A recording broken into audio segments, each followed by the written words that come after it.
जय हिंद साथियों, आज देखते हैं हम फिर से क्वेश्चनों को करेंगे और हर रोज की भांति हम सभी क्वेश्चनों को सॉल्व करेंगे। जिस प्रकार से हम प्रतिदिन क्वेश्चनों को सॉल्व करते हैं, ठीक उसी प्रकार से हम आज भी क्वेश्चनों को सॉल्व करते हुए आगे की ओर बढ़ेंगे। तो हम देखेंगे कि क्वेश्चन किस टाइप से आते हैं, कैसे कैसे क्वेश्चन लगाना है, किस टाइप से लगाना है। तो सभी क्वेश्चनों को सॉल्व करना है।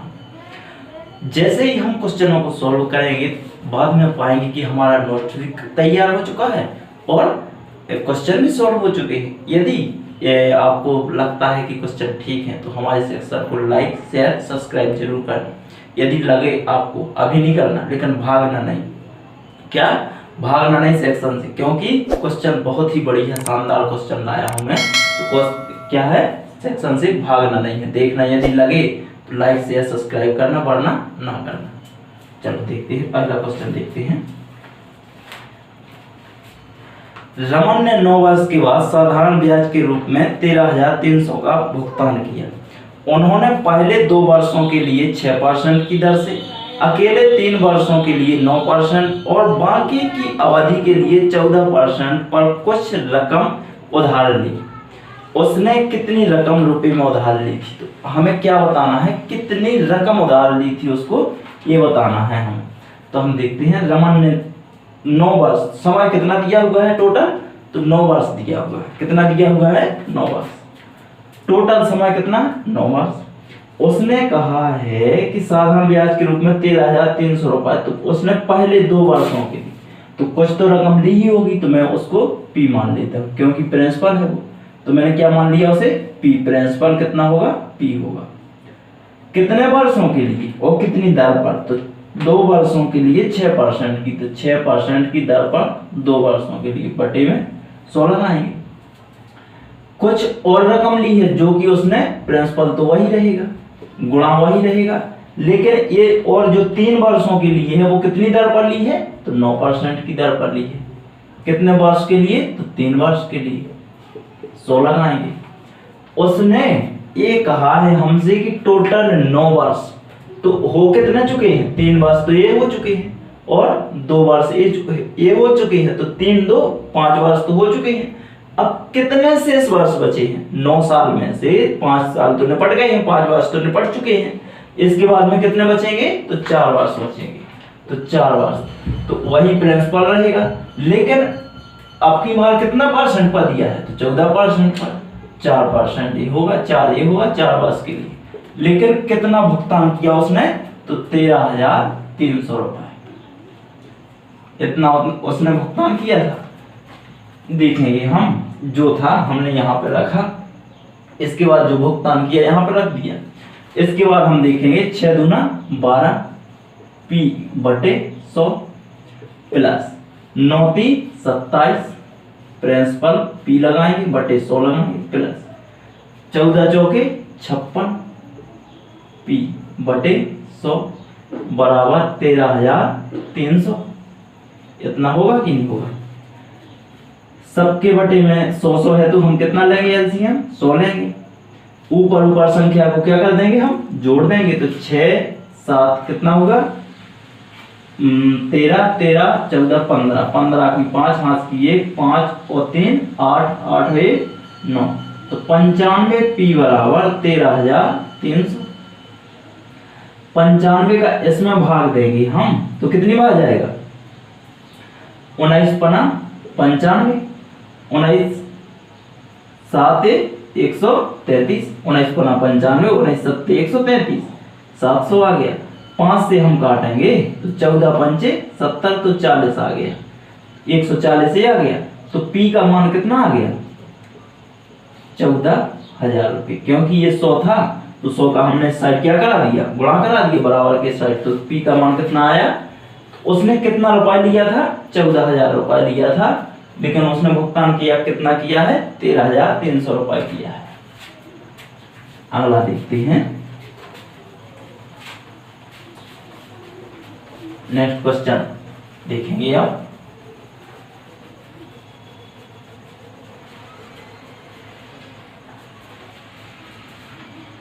ऑप्शन नंबर डी दिख रहा है हमारा। ए बी और सी एक कार्यक्रम 20, 40 और 80 दिनों में कर सकते हैं। यदि ए को बी और सी द्वारा हर तीसरे दिन सहायता प्रदान की जाती है तो ए कितने दिनों में कार्य कर सकता है? ए बी सी 3 व्यक्ति हैं। कौन कौन से? ए बी और सी 3 व्यक्ति हैं। तो ये 20 दिन, ए 20 दिन में, बी 40 दिन में और सी कितने दिन में? 80 दिन में किसी कार्य को करते हैं। लेकिन उसने सीधा सीधा हमसे कहा है कि हर तीसरे वर्ष ए को क्या मिलती है? इनकी सहायता मिलती है। तो कितने दिन बाद? तीसरे दिन बाद। एलसीएम लेंगे हम, तो एलसीएम लिया हमने, कितना आएगा एलसीएम? 80। तो 80 एकम 80, 40 दूना 80, 20 चौके 80। लेकिन इस 3 का गुणा करेंगे तो 4 3 12 होगा। तो उसने कहा हमसे कि ए कितने दिनों में कर सकता है? ए अकेला उसे कितने दिन में कर सकता है? तो हर तीसरे दिन तो इसको सहायता मिलती थी, तो क्या करेंगे? टोटल कार्य कितना है? 80 है। लेकिन 3 दिन बाद सहायता मिलती थी। टोटल किया गया कार्य कितना है?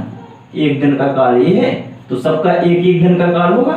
तो 12 और 3 15, 3 5 15, 16 5 80। तो कितने दिन में निपटा देगा? 16 दिन में निपटा देगा। ये कितने दिन में कार्य कर देगा? तो 16 दिन में कार्य कर देगा, जो कि हमारा ऑप्शन ये दिखा रहा है। अगला क्वेश्चन देखते हैं। 16 दिन में समाप्त हो जाएगा ये द्वारा। यदि ये अकेला कार्य करेगा तो वह 16 दिन में इस कार्य को समाप्त कर देगा।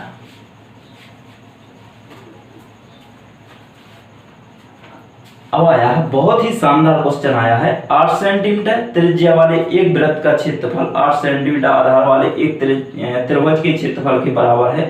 तो त्रिभुज की अनुरूपी ऊंचाई की लंबाई क्या है? अनुरूपी त्रिभुज की अनुरूपी ऊंचाई की लंबाई क्या है? तो त्रिभुज की क्या ज्ञात करना है? हमें लंबाई ज्ञात करना है। तो क्या करेंगे हम? त्रिभुज की जो वृत्त दिया है इसकी जो त्रिज्या दी हुई है, वृत्त की त्रिज्या, और आधार दिया हुआ है किसका? वो भी वृत्त का। तो हम वृत्त का क्षेत्रफल और आधार इसका त्रिभुज का क्षेत्रफल का फॉर्मूला लगा देंगे। तो वृत्त का क्षेत्रफल क्या होता है? पाई आर स्क्वायर। लेकिन जो त्रिभुज है, त्रिभुज का क्षेत्रफल क्या होता है? 1/2 और लंबाई गुणे चौड़ाई, या फिर ऊंचाई कह देंगे हम। तो क्या होंगे? आधार गुणे ऊंचाई। तो आधार बोल लेंगे हम। यहाँ पे दिया हुआ है, ये वृत्त का दिया हुआ है, ये किसका दिया हुआ है? त्रिभुज का दिया हुआ है। तो यहाँ पे देखेंगे हम कि वृत्त की त्रिज्या कितनी दी हुई है? 8 दी हुई है। तो वृत्त की त्रिज्या कितनी दी हुई है? 8 का स्क्वायर कर देंगे हम।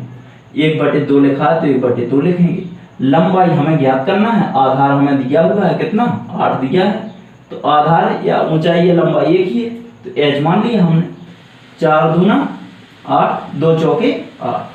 यहाँ पे 8 नहीं है 64, तो 64 पाई बराबर 4h। 16 चौके 64। यहाँ पे कितना आया? 16 पाई आया। यदि पाई में दिया हो तो यहीं पर ज्ञात करेंगे। यदि पाई में ना दिया हो तो यहाँ पे कितना लगा देंगे? h बराबर 16 गुणे 22/7 और रख देंगे। इसके बाद में हमारा क्या हो जाएगा? परफेक्ट आंसर निकल आएगा। तो या तो ये होगा या ये होगा, कोई भी आंसर हो सकता है। देखते हैं वृत्त का क्षेत्रफल क्या होता है? तो पाई आर स्क्वायर। और जो त्रिभुज है, त्रिभुज का क्षेत्रफल क्या होता है? 1/2 लंबाई गुणे आधार या ऊंचाई, कोई भी मान सकते हैं। तो यहाँ पे ये दिया ऊंचाई हमारी, आधार दिया हुआ है 8 सेंटीमीटर, लंबाई कितनी होती है? h मान ली है 1/2 या x मान सकते, कोई भी मान सकते हैं।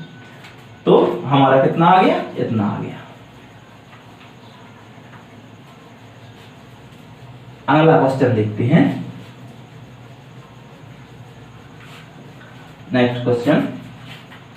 लोहे की एक खोखली पाइप 28 सेंटीमीटर लंबी है और इसकी बाहरी व्यास 10 सेंटीमीटर है। यदि पाइप की मोटाई 2 सेंटीमीटर है और लोहे का वजन 5 किलोग्राम प्रति सेंटीमीटर क्यूब है, तो पाइप का वजन कितना है? पाइप का वजन ज्ञात करना है। यहाँ पे दिया हुआ है पाइप दिया है, तो पाइप कितना है? पाइप की ऊंचाई h बराबर कितनी दी हुई है? 28 सेंटीमीटर दी हुई है। इतनी ही दी हुई है 28 सेंटीमीटर। उसने कहा है कि जो है पाइप का बाहरी व्यास दिया हुआ है, तो बाहरी यानी आउट व्यास कितना दिया हुआ है 10 सेंटीमीटर, तो उसकी त्रिज्या कितनी होगी r बराबर त्रिज्या कितनी होगी, कैपिटल R मानेंगे यहाँ पे, r बराबर कितनी होगी तो 5 होगी, क्योंकि व्यास कितना है 10 है, तो त्रिज्या कितनी होगी 5 होगी। आगे उसने हमसे ये कहा यदि पाइप की मोटाई, ये कोई पाइप है, देखिए ये कोई क्या है पाइप है, कोई पाइप है, तो यहाँ से यहाँ तक की मोटाई कितनी है, यहाँ से यहाँ तक की मोटाई कितनी है, तो 2 सेंटीमीटर उसने कहा है, कितनी होगी 2 सेंटीमीटर, यदि यहाँ है तो यहाँ पे भी कितनी होगी 2 सेंटीमीटर। तो यदि टोटल यहाँ से यहाँ तक 10 है, यहाँ से यहाँ तक की दूरी कितनी है 10 सेंटीमीटर है, 2 और 2 4 सेंटीमीटर, हम 10 में से कम कर देंगे तो कितना बचेगा 6 सेंटीमीटर, अंदर की कितनी बचेगी 6 सेंटीमीटर बचेगी, यहाँ से यहाँ तक की दूरी कितनी बचेगी 6 सेंटीमीटर बचेगी, तो इसकी त्रिज्या कितनी हो जाएगी 3 सेंटीमीटर, तो इनर की यानी अंदर की त्रिज्या कितनी हो जाएगी, अंदर r बराबर तो कितनी हो जाएगी 3 हो जाएगी। बस इतना हमें करना था, आगे कुछ करना नहीं था। उसने वजन और दिया है, तो वजन तो हमें बाद में निकालना है, तो वजन हम निकाल लेंगे, कोई दिक्कत नहीं। अब हम देखेंगे यहाँ पे कि क्या दिया हुआ है,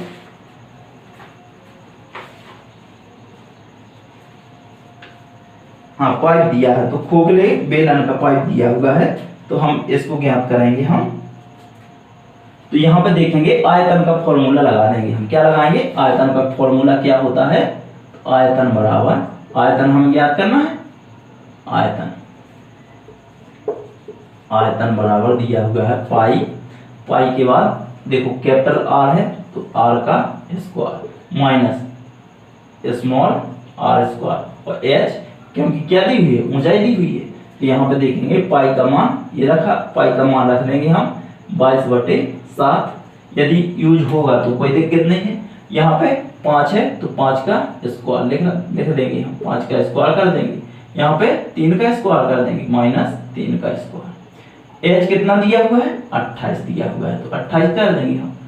यहाँ पे देखेंगे 22/7, यहाँ पे 5 25 3 3 का 9, तो 25 माइनस 9 गुणा में 28 लिखा है, तो 7 1 कम 7 7 चौके 28, 25 में से 9 जाएंगे तो कितने बचेंगे 16 बचेंगे, तो 22/7 तो कितने बचेंगे यहाँ पे 16 गुणे 4, 16 चौके 64, तो 22 गुणे 64 हो जाएगा। यदि हम इसका गुणा करेंगे तो गुणा भी हम करेंगे यहीं पे करेंगे, तो 22 गुणे 64 करेंगे, 64 गुणे 22 करेंगे तो कितना आएगा हमारा 1408 आ जाएगा। कितना आएगा 1408। अब उसने हमसे वजन ज्ञात करने के लिए कहा है, तो इतना हमारा क्या आ गया आयतन आ गया, उसका आयतन हमें प्राप्त हो गया 1408 आ गया।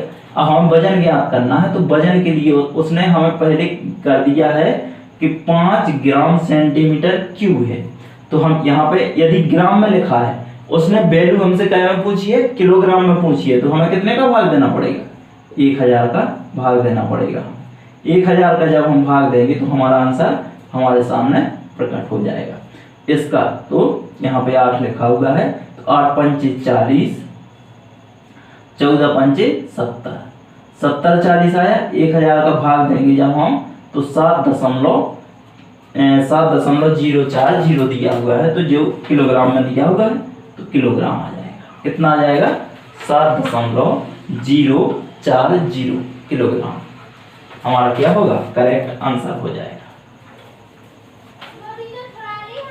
अगला क्वेश्चन देखते हैं हम। अगला क्वेश्चन पढ़ेंगे हम और देखेंगे बड़े इत्मीनान से देखेंगे हम। ऑप्शन हमारा कौन सा दिया हुआ है, ऑप्शन बी पे दिया हुआ है, जो कि क्वेश्चन हमारा ऑप्शन बी पर दर्शा रहा है। अगला क्वेश्चन देखते हैं हम। एक व्यक्ति ने अपने पुराने टाइपराइटर को 4500 रुपये में बेचने की योजना बनाई, जिस पर उसे 10% हानि होगी।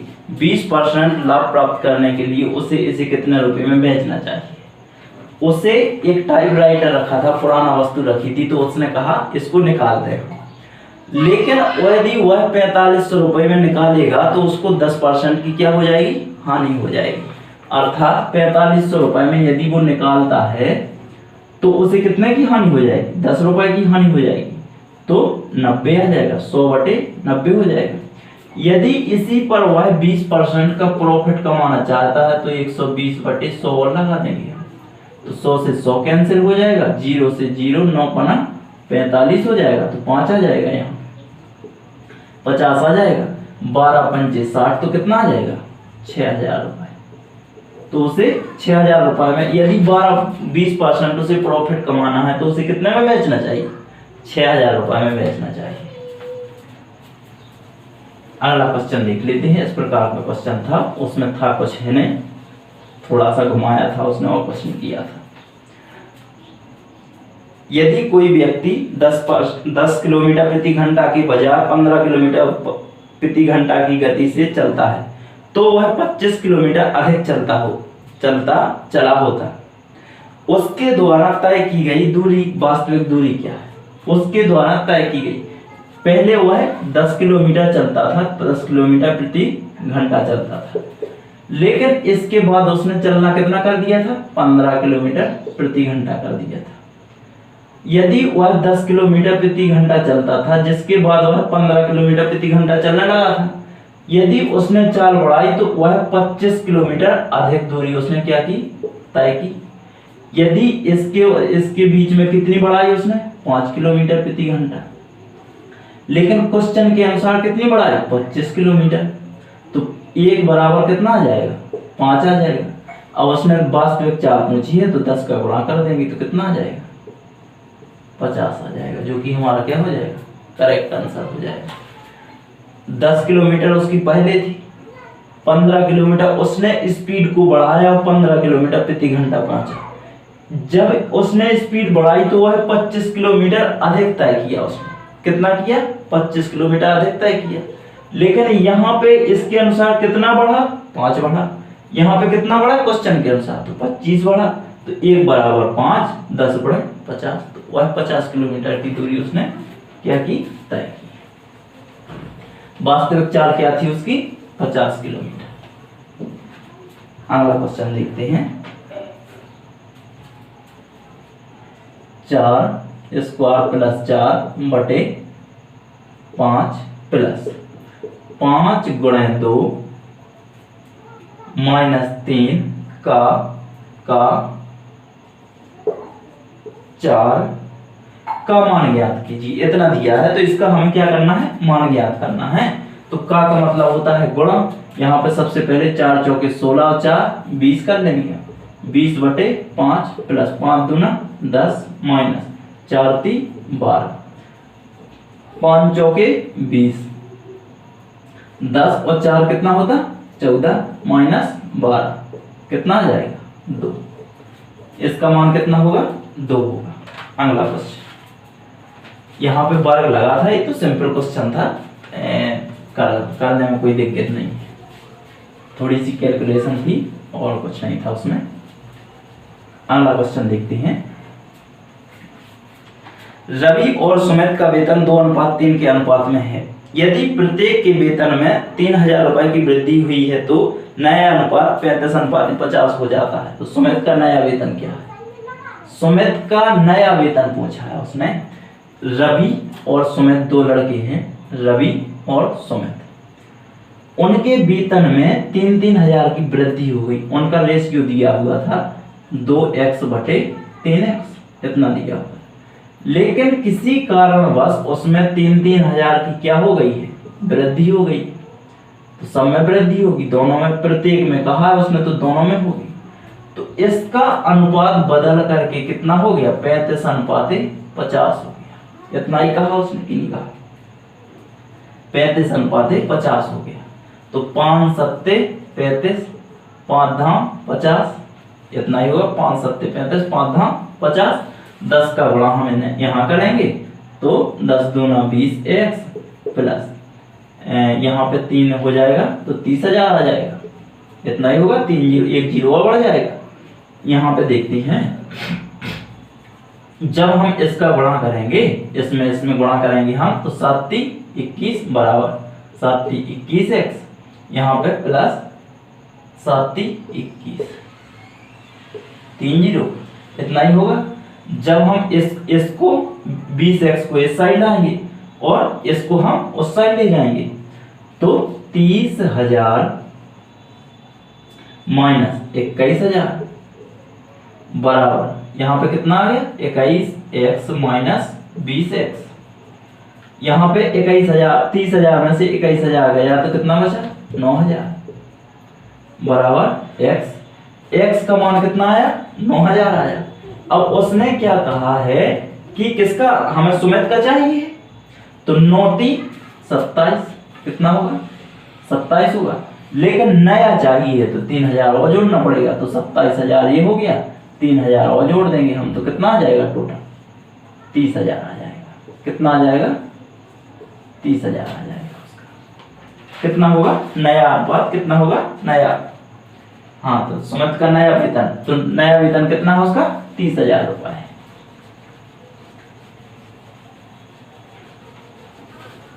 नेक्स्ट क्वेश्चन देखते हैं, अगला क्वेश्चन देख लेंगे। नया वेतन उसका 30,000 निकला, यदि रवि का पूछता तो उसका भी बता देते हैं। वह सबसे बड़ी संख्या ज्ञात करें जिसके द्वारा 47, 95 और 187 को विभाजित करने पर प्रत्येक मामले में समान से प्राप्त हो। अर्थात बड़ी संख्या तो हमें क्या ज्ञात करना है, मासा ज्ञात करना है। क्या करना है, मासा करना है। तो उसने संख्याएं दी हैं हमको 47, 95 और 187, ये 3 संख्याएं दी हैं, तो इनका हमें क्या करना है, मासा ज्ञात करना। तो सबसे पहले इससे बड़ी कौन है, ये है, इससे बड़ी कौन है, ये है। तो जब हम इससे इसको हम माइनस करेंगे, 95 माइनस 47 करेंगे, तो कितना आएगा हमारे पास में, 15 में से कितना जाएगा, 15 में से 7 जाएगा, 8 बचेगा, तो 48 आएगा। 187 में से 95 को कम कर देंगे हम, 187 माइनस 95, तो 2 ये आ गया और 9 आ गया, 92 ये आ गया, 92 आ जाएगा। अब 187 में से 47 और कम करना है, सबको हम माइनस कर लेंगे, 147 तो 0 और कितना 14, 140 आएगा। अब हम इन तीनों का क्या निकालेंगे, मासा निकालेंगे। तो हम देखेंगे 48, 92, 140, इसका हमें क्या करना है, मासा निकालना है। तो 2 से काटेंगे तो 24 दूना 48 और 4 दूना 8, 4 × 12, 2 × 6 12, 7 दूना 14, 17 दूना 140, 2 से और काटेंगे तो 12 दूना 24, 23 दूना 46, 35 दूना 70, तो 23 से कटेगा, 5 तो 5 कोई संख्या अब तो एक दूसरे से कटना नहीं है, तो सबसे बड़ी संख्या चाहिए तो गुणा कर लेंगे हम, 2 दूना 4, तो सबसे बड़ी संख्या कौन सी हो जाएगी, 4 हो जाएगी, जो कि ऑप्शन हमें कौन सी देती है, ऑप्शन नंबर बी दे रही है। कौन सी दे रही है, ऑप्शन नंबर बी। तो उसने संख्याएं दी थी, तो पहले इससे हमने इसको माइनस किया था, फिर इससे हमने इसको किया था, किसी को भी कर सकते, पहले इसको भी कर सकते, इसको भी कर सकते, तो बड़ी में से छोटी को माइनस करना है, सीधा सीधा सा। तो हमें संख्याएं ये प्राप्त हुई, इनका हमने सीधा मासा ज्ञात कर दिया, तो हमें 4 आ गया। तो बड़ी संख्या कौन सी हो जाएगी, 4 हो जाएगी। अगला क्वेश्चन देखते हैं हम।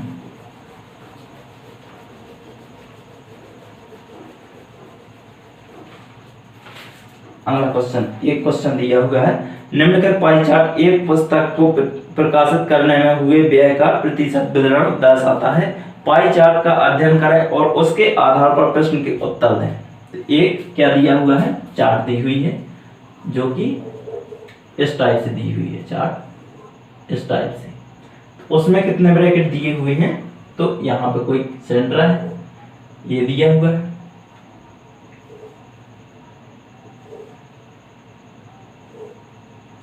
ये दिया हुआ है। तो सबसे पहले क्या दिया हुआ है, प्रमोशन, प्रमोशन, प्रमोशन दिया है जो कि 10%। इसके बाद में रॉयल्टी, रॉयल्टी दी हुई है 15%। जल्दसाजी दी हुई है कितनी, तो 20% जल्दसाजी दी हुई है। इसके बाद में छपाई, तो छपाई कितनी है, 20% छपाई है। परिवहन का व्यय दिया हुआ है, परिवहन का खर्च दिया हुआ है व्यय में, तो 10% परिवहन पर खर्च हुआ है। इसके बाद कागज की लागत,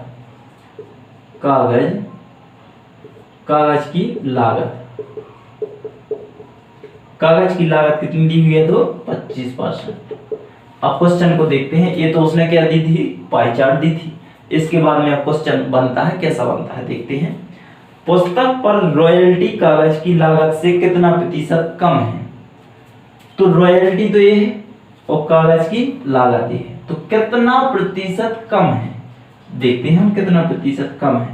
तो ये तो 25% है, ये कितना है, 15 है, तो 25% माइनस 15% बटे कितना, 25%, क्योंकि कागज की लागत का है।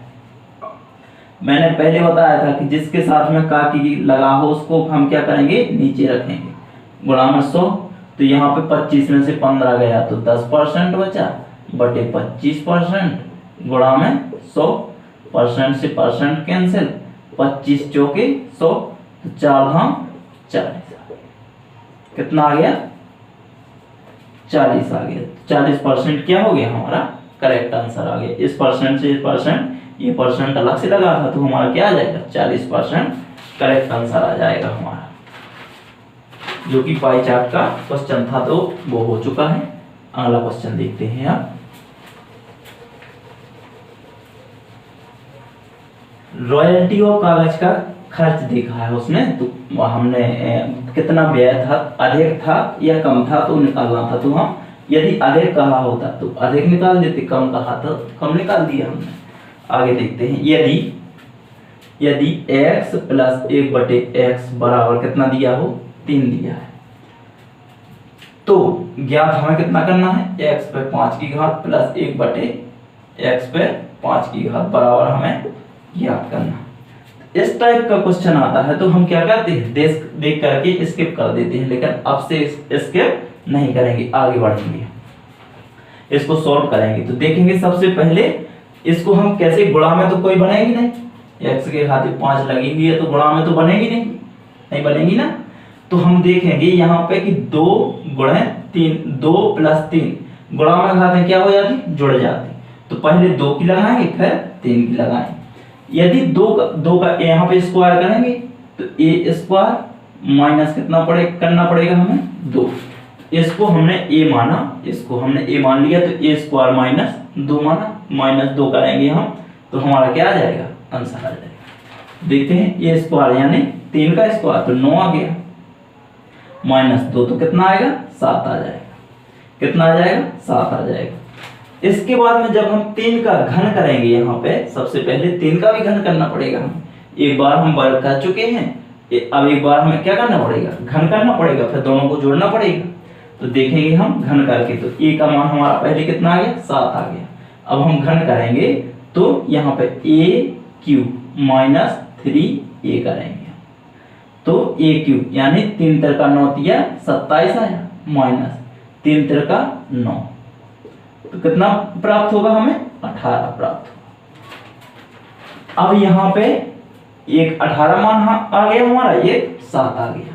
अब यहाँ पे देखेंगे हम इन दो गुणा में, तो इसका a² और गुणे 20 a² और a³ हम क्या करेंगे, a² है और a³ है, इन दोनों का गुणा करेंगे और इस साइड हम 7 का और 18 का गुणा करेंगे, माइनस कितना करेंगे, 3 कर देंगे इस संख्या को।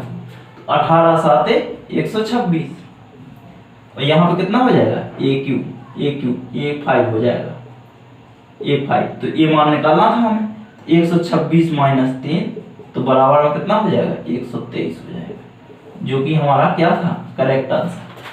क्या था, करेक्ट आंसर था। तो इस प्रकार के क्वेश्चन को अब हम सॉल्व करेंगे और अपना आंसर लगाएंगे। यदि सेक्शन ठीक लगा हो तो लाइक शेयर जरूर करें। जय